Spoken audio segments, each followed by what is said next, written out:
work with something called the law of sines, and this is used to help us find missing sides or angles of an oblique triangle. You might want to add this to your notes. An oblique triangle is just a triangle with no right angles.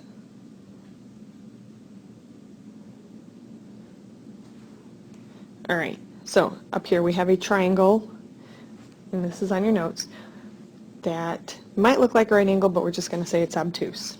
Alright, we're going to call this triangle ABC. When we name angles, remember, use capital letters. So we're going to call this triangle ABC. Side A is across from angle A, so we're going to use a lowercase letter to name the side. Side B is always going to be across from angle B, and side C is always across from angle C. So, if we're given two angles and a side, so if we're given two angles and a side, where the side is not between it, or if we're given two angles and the side is in between it, this might look familiar from geometry, don't worry, we're not proving anything. So if we're given two angles and a side, or if we're given two sides and an angle, so side, side, angle, and yes, I'm purposely writing that backwards. You never did these in geometry because they're not possible, and you'll see why here in a little bit. So, or if you're given one angle and two sides, we can use something called the law of sines to find the other missing angles or sides.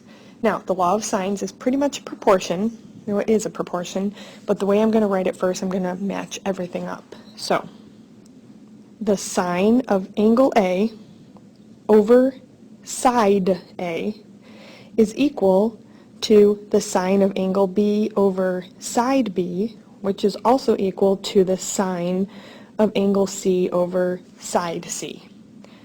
Alright, you would never set all three of these up at once. You would just pick two and then use proportions to cross multiply.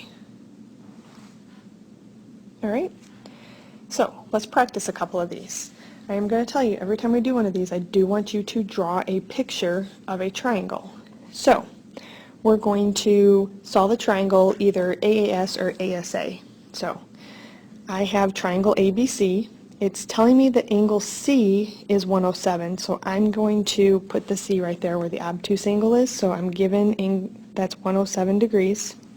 It also tells me angle B, let's just call this one B right here. Angle B is 25 degrees. I don't know angle A, so I'm going to have to find that. But it's telling me that side B, remember side B is across from angle B, is 15. Which means I don't know side C or side A. So if we look at what's given here, we are given two angles and a side. The side is over here. It's not in between the two angles, so it's the non-included side.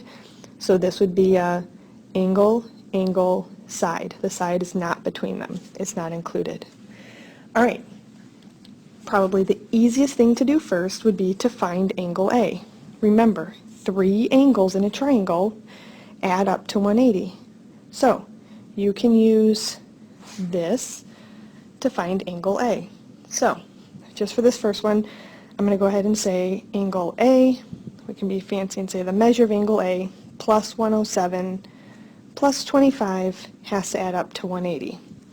Do the math, and you should figure out that the measure of angle A is equal to 48 degrees. Alright, if you want to put it on the picture, you can. I usually do it in a different color, or I'm going to do it in a different color.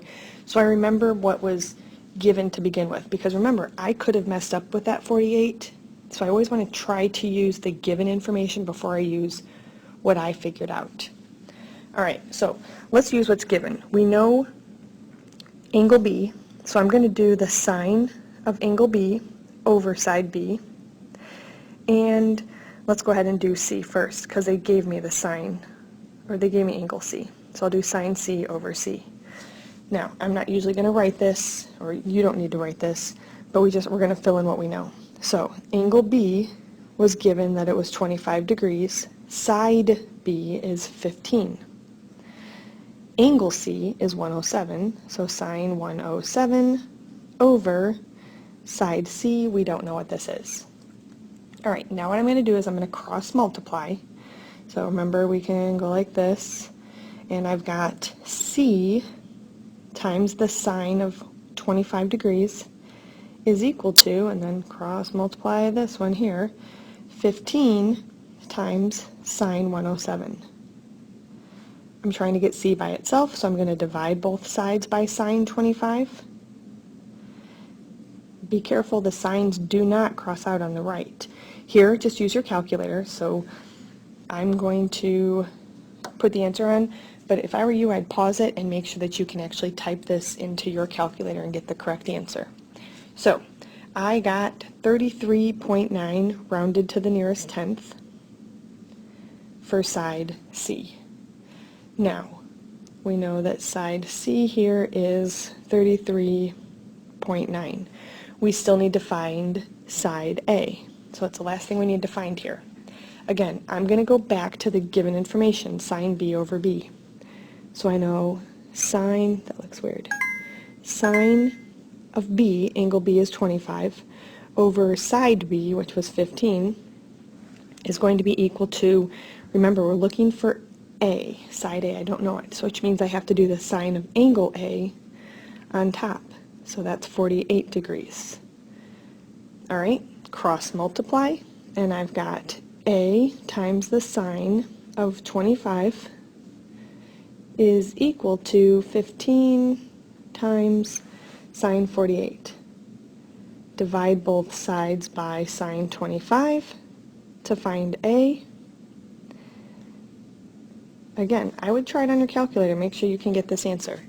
I got that A was 26.4 rounded to the nearest tenth. And we just solved all the missing parts of this oblique triangle. Now, I'm going to just stress this was an oblique triangle, which means we can't do Pythagorean theorem. You can only do Pythag if it's a right triangle. All right, let's try another one. Again, always start by drawing a picture. So this time, A is the obtuse angle, so I'm going to put the A up on top. That's 94 degrees. It doesn't really matter where B and C go. Angle C is 67, and side B is 25, so that's across from angle B. All right, if you look at this, just to figure out what this is, I'm given two angles, but the side is in between, it's included, so this is an ASA. All right, again, the easiest thing to find here is angle B. Three angles add up to 180, so if I do 180 minus 94 minus 67, I am going to find that angle B is 19 degrees. So there's my first answer. Okay, now I need to find side A and side C. Really doesn't matter what we do first. The only side and angle that match up right now are B, so I'm going to go ahead and start to set up my law of sines here. So sine of angle B is 19 over side B, which is 25. Let's go ahead and do A first. So the sine of angle A, A is 94 degrees, angle A. So sine of angle A, which is 94 degrees, over side A. Cross multiply to get A times sine of 19 equals 25 times sine 94. Divide by sine 19. Again, please try this in your calculator. I don't want you to get this wrong because you're typing it in incorrectly. When I typed this in, I got that A was 76.6 rounded to the nearest tenth. All right, so I've got one more piece of information to find, and that's side C. All right, I'm going to go ahead and set up a proportion here. I'm going to go back to the B's just because one of those pieces of information was given. So sine of angle B, which is 19, over side B is equal to the sine of angle C, which is 67, over side C. Cross multiply to get C times the sine of 19 equals 25 times the sine of 67. Divide by sine 19 to find that C is 70.7. All right. Now we're going to find the area of an oblique triangle. So it's not a right triangle. So as a right triangle, we'd know the area equals 1/2 base times height. We don't have that, so if you look, here's a formula, 1/2 side times the sine of the included angle. So remember, the included angle is just the angle, let's say it's that angle right there, that's between two sides. So I would have to know those two sides. Again, draw a triangle. To do this, you are setting up a triangular flower garden in your backyard. If you lay off lengths of 15 and 11 feet for two sides, I'm just going to label two sides as 15 and 11. It's telling me that the angle between those two sides is 62, so that's the included angle. If it's set up like this, then I can use this area formula. So the area of this is going to be 1/2 side times the other side times the sine of the included angle. And from here you just type it into your calculator. So try typing that in. You should get 72.8. Remember, this is area. The two lengths were in feet, so I'm going to say that that's feet squared. All right. Now, there is an extra video. It's called the SSA ambiguous video. I would like for you to please watch that. Mrs. Campos made it. It's done really well. So just watch it, because it's going to explain a lot of why you couldn't do SSA proofs in geometry and why something funny is going to happen when we find the missing sides and angles with those. All right.